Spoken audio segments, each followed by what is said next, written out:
Pemerintah Provinsi Sulawesi Selatan berencana akan melakukan renovasi rumah dinas Gubernur Sulawesi Selatan. Renovasi tersebut akan menghabiskan anggaran miliaran rupiah. Tahun ini pemerintah Provinsi Sulawesi Selatan berencana akan melakukan renovasi rumah dinas gubernur, di mana renovasi tersebut ditaksir akan menghabiskan anggaran miliaran rupiah. Gambar visual terbaru di kawasan rumah jabatan Gubernur Sulawesi Selatan pasca pelantikan Gubernur Andi Sudirman Sulaiman, beberapa pekerja terlihat melakukan perbaikan yang berada di lantai 2 rumah dinas gubernur.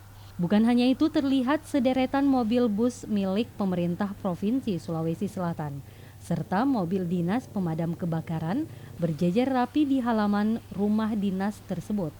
Renovasi dilakukan untuk digunakan Gubernur Sulawesi Selatan Andi Sudirman Sulaiman yang selama ini menempati rumah jabatan Wakil Gubernur. Rusmawandi Rara, Slebes TV.